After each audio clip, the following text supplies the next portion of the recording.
After the Civil War, San Diego didn't have a lot going for it economically, but it had beauty galore. The valley was green and the river was flowing. The mountains were on both sides of the valley.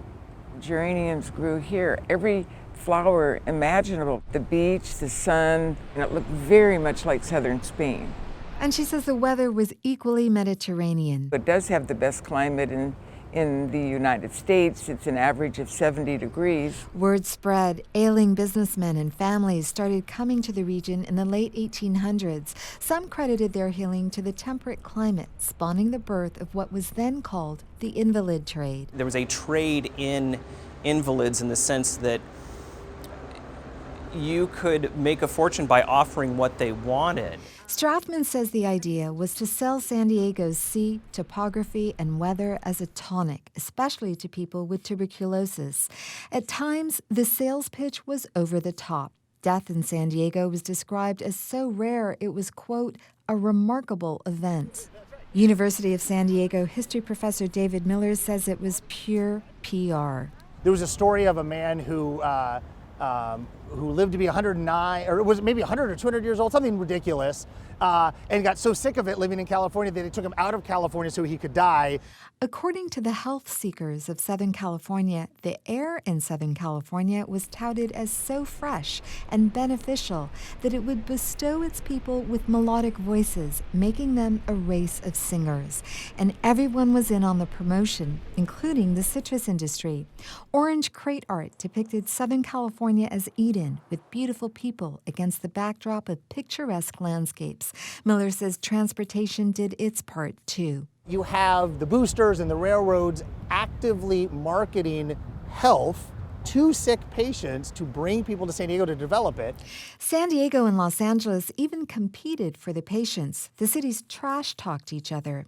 Also noted in Health Seekers of Southern California, Angelenos warned travelers not to go south because San Diego had, quote, a constant and prevailing fog for the year round, causing malaria, diphtheria, and hundreds of other contagious diseases. They claimed the iconic Hotel del Coronado was a particularly dangerous place. It was described as a, quote, pest house closed by quarantine officers about 100 times. But the slander didn't work. San Diego boosters countered with their own hyperbole.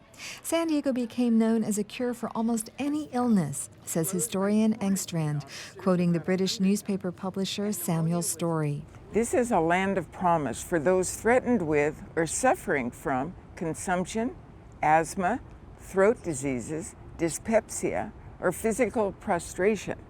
Infectious diseases are scarcely known.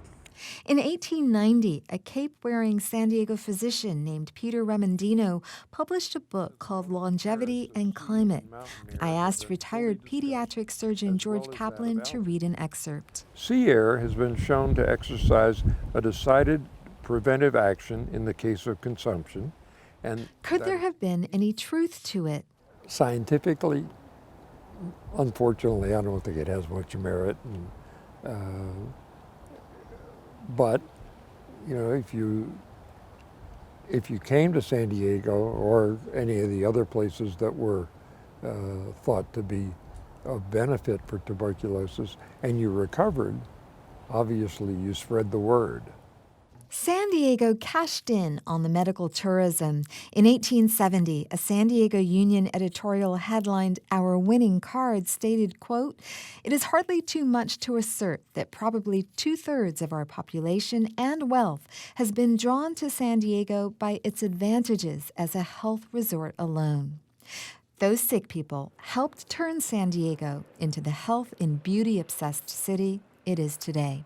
Amita Sharma, KPBS News.